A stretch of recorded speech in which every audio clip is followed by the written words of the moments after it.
যুক্তরাষ্ট্রের জাতীয় গোয়েন্দা পরিচালক পদে বসা তুলসী গ্যাভার্টের বাংলাদেশ নিয়ে আছে তুমুল আগ্রহ। এদেশের পরিস্থিতি, বিশেষ করে হিন্দুদের পরিস্থিতি নিয়ে বিশেষভাবে আগ্রহী তিনি। এর ফলে তাকে নিয়ে তৈরি হয়েছে নানা জল্পনা কল্পনা। শপথের পর তিনিই হলেন যুক্তরাষ্ট্রের প্রথম নারী গোয়েন্দা পরিচালক। তুলসী একজন হিন্দু এবং ইসকন সদস্য। হিন্দুদের অধিকার নিয়ে তিনি সবসময় সোচ্চার। হিন্দুদের প্রতি উচ্চকণ্ঠ তুলসীর শক্তিমত্তাও কম নয়। যুদ্ধের ময়দানে তিনি যেন একাই 100। রাজনীতি ছাড়াও 2 দশকেরও বেশি সময় ধরে যুক্তরাষ্ট্রের আর্মি ন্যাশনাল গার্ডের সঙ্গে যুক্ত ছিলেন তুলসী। ক্যামেরায় ওয়াও, স্টাইল দেখাও, Xenon X21 পারলে ঠেকাও। 2004-5 সালের ইরাক এবং কুয়েত যুদ্ধে মোতায়েন ছিলেন। ইরাক এবং কুয়েত যুদ্ধেও অংশ নিয়েছেন তিনি।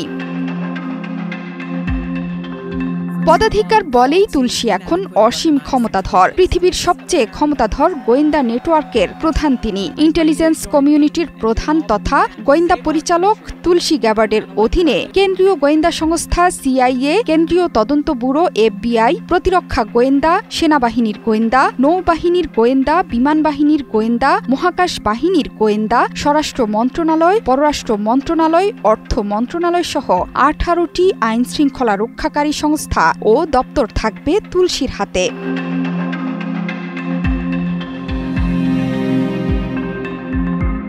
সরাসরি যুদ্ধক্ষেত্রে কাজ করা তুলসীর গোয়েন্দা কার্যক্রমে অভিজ্ঞতা তেমন নেই। এর আগে তিনি শুধু 2 বছরের জন্য যুক্তরাষ্ট্রের প্রতিনিধি পরিষদে স্বরাষ্ট্র মন্ত্রণালয় বিষয়ক কমিটির সদস্য ছিলেন। অন্য কোনো দেশে যুক্তরাষ্ট্রের হস্তক্ষেপের বিরুদ্ধে অবস্থান নিয়েছিলেন তিনি। মোট কথা, বিশ্বের অন্য কোথাও চলা যুদ্ধে যুক্তরাষ্ট্র যেন হস্তক্ষেপ না করে সে বিষয়ে সোচ্চার থেকেছেন তুলসী। সময় গড়ানোর সঙ্গে সঙ্গে যুক্তরাষ্ট্রের ইন্টেলিজেন্স কমিউনিটির বিভিন্ন সিদ্ধান্তের সমালোচক হয়ে উঠেছেন তুলসী। এত কিছুর পর যুদ্ধক্ষেত্রে এবং সামরিক বাহিনীতে কাজ করায় গোয়েন্দা পরিচালকের দায়িত্ব পালনে তুলসীর তেমন কোনো অসুবিধা হওয়ার কথা নয়।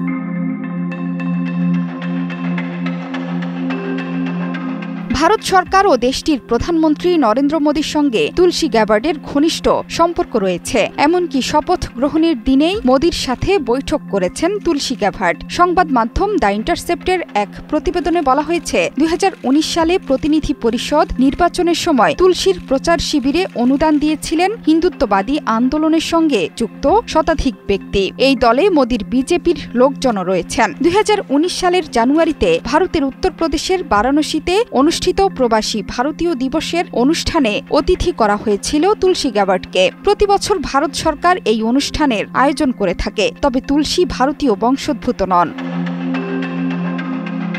2019 সালে তুলসী গ্যাবার্ড তার হিন্দু পরিচয় সম্পর্কে রিলিজিয়ন নিউজ সার্ভিসের জন্য একটি প্রতিবেদন লিখেছিলেন। সেখানে তিনি হিন্দু হিসেবে নিজেকে গর্ববোধ করেন বলে উল্লেখ করেছিলেন। তুলসীর বয়স 43 বছর। 1981 সালে মার্কিন যুক্তরাষ্ট্রের সামোয়ায় জন্মগ্রহণ করেন তুলসী। তার বাবা মাইক গ্যাবার্ড এবং মা ক্যারল গ্যাবার্ড। মা হিন্দু ধর্ম গ্রহণ করায় প্রত্যেক সন্তানের নামও রাখেন হিন্দু মতে। হিন্দু ধর্মে বিশ্বাসী তুলসী নিজেও। তুলসীর বাবা মাইক গ্যাবার্ডও ছিলেন রাজনীতিবিদ। তিনি রিপাবলিকান থেকে ডেমোক্রেটদের দিকে চলে গিয়েছিলেন, ছিলেন সিনেটরও। তুলসী ইউক্রেনে রাশিয়ার আগ্রাসনের সমর্থক। শুধু তাই নয়, সিরিয়ার ক্ষমতাচ্যুত প্রেসিডেন্ট বাশার আল আসাদের প্রতিও সহানুভূতিশীল।